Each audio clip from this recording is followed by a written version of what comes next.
Mi nombre es Francisco Nelly, trabajo en la sección de neuroimágenes de UNICUM y hoy vamos a hablar, hoy la primera de dos charlas. Hoy vamos a hablar de neuroimágenes en el ACV, 11 distintas variantes, y la semana que viene un tema totalmente diferente, que es neuroimágenes en enfermedades neurodegenerativas. Bueno, vamos a empezar con un tema complicado, largo, pero vamos a tratar de resumir de manera que quede claro y que a ustedes se les forme una idea exacta de más o menos cuáles son los puntos claves que uno tiene que enfatizar desde las imágenes en el diagnóstico del ACV. La división que vamos a hacer es la siguiente. Vamos a hablar primero del ACV agudo. ACV en principio es accidente cerebrovascular o ataque cerebrovascular, causas. Y tercero, un punto que no es muy común, pero que se hace habitualmente en muchos lugares, que es las imágenes de pared vascular, que aporta información en aquellos casos donde hay inflamación de la pared, por ejemplo en vasculitis. Este es un caso que lo muestro siempre, fíjense, en la época, 1996, hace muchos años. Es el primer caso en Frenny que tuvimos. Yo trabajé ahí en Frenny varios años. Este es el primer caso que tuvimos ahí de un paciente con un ACV agudo, pasible de tratamiento, que en ese momento estaba comenzando acá en el país. Se le hizo un estudio de tomografía computada y se diagnosticó paciente tenía un déficit, sobre todo ganglio crural izquierdo, y acá vamos a ver signos que después vamos a ver en detalle: un borramiento de surcos y de la cisura ciliana derecha con respecto a la contralateral. No hay alteraciones densitométricas, por lo cual es difícil hacer el diagnóstico con estas imágenes de infarto. Otro signo que después vamos a ver, que es la hiperdensidad de la arteria cerebral media involucrada. Este paciente, con la clínica que tenía, una tomografía computada descartando un evento hemorrágico, se hizo diagnóstico de ACV agudo. Llevaba aproximadamente 2 horas del comienzo de los síntomas. Entró directamente al servicio de angiografía, se le hizo una angiografía digital y se observa una obstrucción en el tronco, la bifurcación de la cerebral media derecha, con aparente circulación colateral, tanto leptomeningia como proximal a través del polígono de Willis. De todos modos, había una zona avascular importante. Después del tratamiento con uroquinasa, streptoquinasa, se logró permeabilizar el tercio distal, el lecho distal, y después se vio cómo se llenaba perfectamente y en sentido anterógrado toda la arteria cerebral media y el territorio de la arteria correspondiente, quedando el paciente con una leve secuela desde el punto de vista imaginológico, una hipodensidad sutil pero existente, pero desde el punto de vista clínico prácticamente asintomático. Esto hoy día nadie puede decir que esté mal. De todos modos, hay métodos muy diferentes que dependen mucho de la infraestructura del lugar, depende mucho del entrenamiento que tengan los médicos que van a tratar al paciente, y de muchos trabajos que se han ido publicando durante todos estos años. De todos modos, a pesar, lo raro y lo interesante es que a pesar de todo lo publicado y todo lo hecho, este procedimiento no está mal hecho. No es que uno puede decir retrospectivamente que se actuó mal. En definitiva, el paciente mejoró y se hizo algo que hoy día a lo mejor no se haría, porque sería algo a lo mejor menos cruento, o más rápido, o con mejor definición, pero bueno, en definitiva el resultado fue bueno. Y ahora, eso lo van a ver después al final con las conclusiones. Vamos a empezar con las generalidades de los episodios vasculares. El 85% son isquémicos. Queda un 15% hemorrágico, pero obviamente le vamos a dar trascendencia a lo vascular obstructivo, isquémico. Y las neuroimágenes que tenemos a disposición para hacer el diagnóstico son la TC común o contrastada. Esto es importante porque es conveniente hacer tomografía computada, incluso aunque haya un hematoma. Eso después, en algún momento, no sé si hoy vamos a llegar, pero en algún momento se lo voy a decir porque hay un signo que habla de que el sangrado está todavía actuando. Por eso la tomografía en esos casos siempre, en general siempre debe ser contrastada, a pesar de que hasta hace poco con una TC simple, si urge el tiempo, se hace la TC simple. Si hay todavía un margen para actuar, lo ideal es esto, la TC con angiotomografía y imágenes de perfusión con tomografía. Y acá nombro la palabra perfusión, porque es un tema muy importante a tener en cuenta para el futuro y la visualización o la idea que vamos a tener de que ese paciente va a tener un buen o mal pronóstico. La resonancia magnética común, estándar, con difusión, con perfusión y con una secuencia que es la llamada eco de gradiente, o aún mejor, que es la secuencia de susceptibilidad magnética, para descartar hemorragias agudas. Se complementa con angioresonancia de cerebro y cuello, si hay tiempo. Ecodoppler, que se utiliza no en el momento agudo, sino para evaluar el árbol vascular de ese paciente, y a veces la medicina nuclear.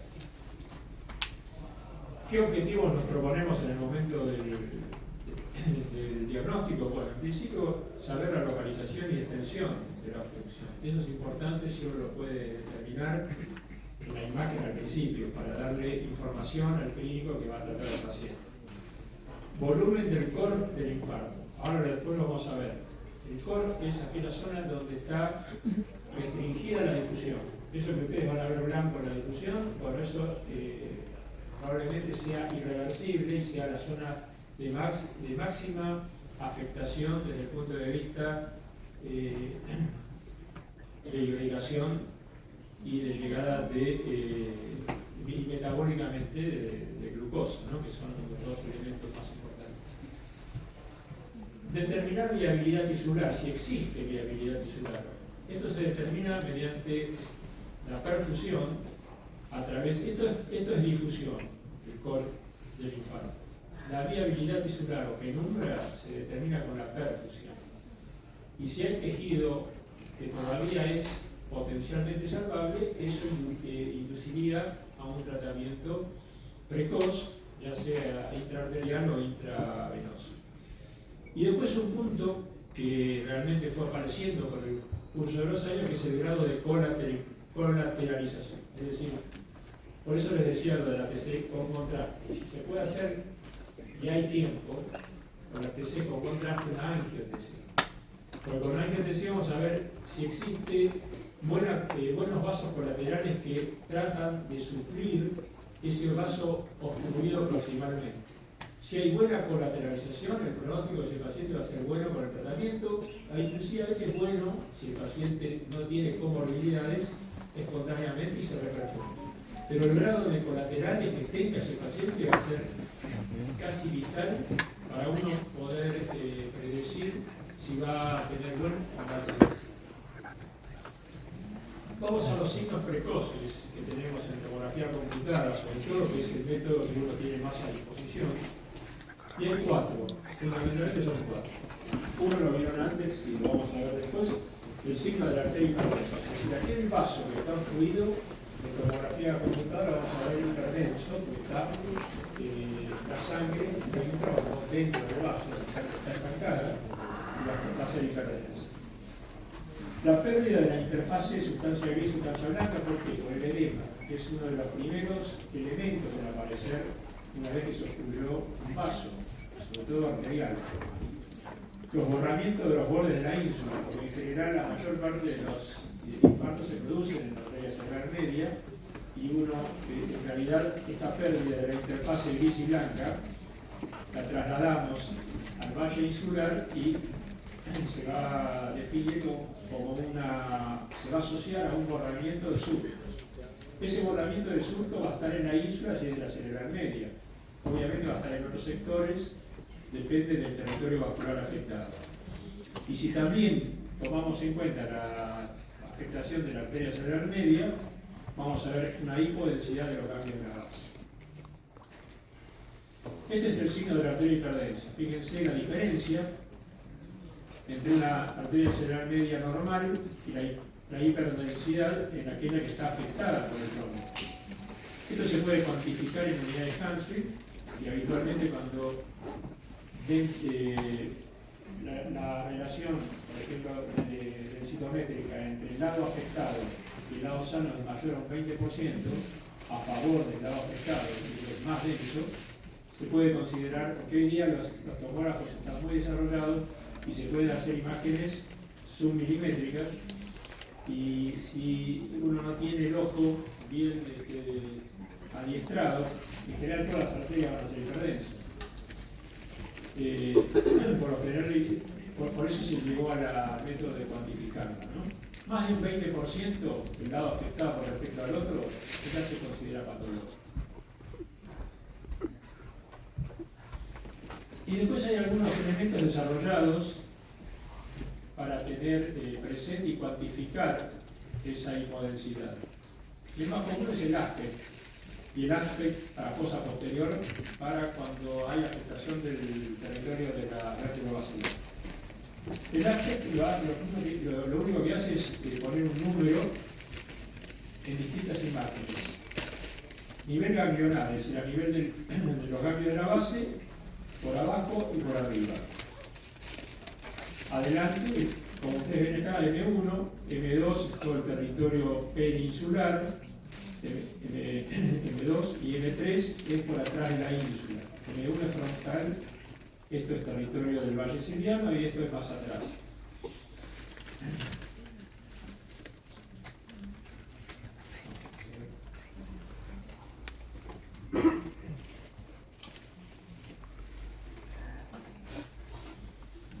Después tenemos que también hay esto se hace una escala de 10, de 0 a 10. Cuanto más bajo, o sea, a medida que uno va viendo hipodensidades, acá tenemos lo supraganglionar, después es cápsula interna, núcleo lenticular y caudado. Cuando alguna de estas zonas es hipodensa, se resta. De 0 a 10, 10 es ideal.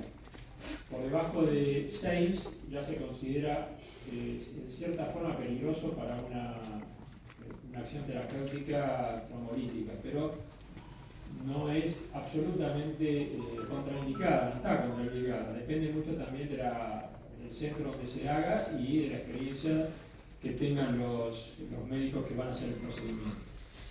Pero se utiliza este método que se ideó, apareció primero en Canadá, en la ciudad de Alberta, se llama aspect, y este es el aspect para fosa posterior, que da 2 puntos al tronco, un punto para cada hemisferio cerebeloso, otro punto para los lóbulos occipitales y otro punto para el tálamo. Son todos territorios irrigados por el sistema vertebrovascular, dependientes obviamente de la cerebral posterior.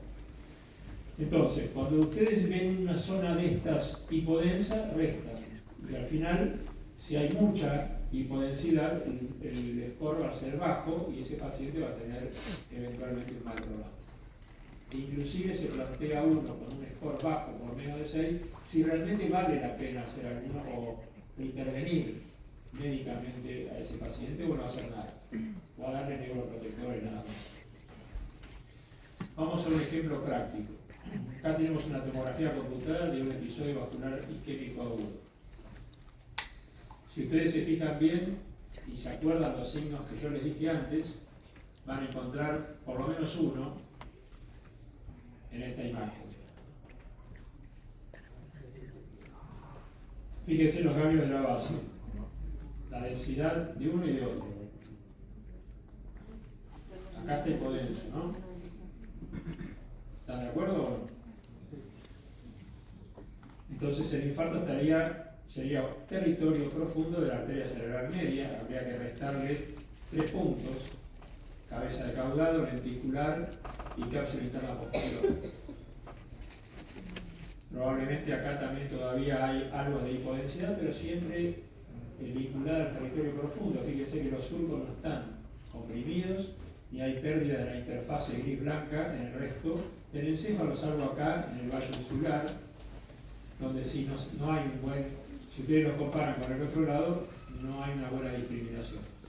Hacemos la resonancia y vemos que efectivamente aparece una señal brillante, que es una restricción en la secuencia de difusión. Las moléculas de agua se mueven lentamente y eso se traduce con una hiperintensidad de señal en la secuencia de difusión, que a su vez tiene su correlato en el mapa de coeficiente de difusión aparente, que ustedes sabrán que es el ADC, que es la inversa de la difusión, y por lo tanto, si esto es blanco y el ADC es blanco, la difusión no es patológica. Puede ser por efecto T2, porque la lesión es antigua y le presta señal a este método de la difusión, que en realidad es una secuencia T2, pero si el ADC es negro, la difusión es verdadera y uno puede asumir que esa lesión es obstructiva y es isquémica y es reciente. Fíjense que acá hay áreas crónicas de aumento de señal, y esta es una secuencia FLAIR, pero que no se notan en la difusión, obviamente porque son de larga evolución. Y se complementa con una secuencia que es el gradiente de eco, y vemos la presencia de un trombo en la arteria cerebral media. La longitud de este trombo muchas veces también involucra el pronóstico de ese paciente, obviamente directamente proporcional, o inversamente proporcional. Cuanto más grande es la longitud del trombo, menor es la posibilidad de recuperación del paciente. Eso obviamente en teoría es algo muy dinámico y depende de muchas variables que vamos a ir viendo. Bueno, entonces, con una sola TCE se puede hacer el diagnóstico perfectamente. Fíjense, lo único diferente de la resonancia en este caso es la difusión y más información dada por el trombo presente en la secuencia de gradiente. Otro caso que este es más sencillo para el diagnóstico. Fíjense cómo hay pérdida de la sustancia gris y blanca de un lado con respecto al otro, arteria hiperdensa en tomografía computada, pero no proximal, sino más bien distal, ya sería una posbifurcación de la arteria cerebral media.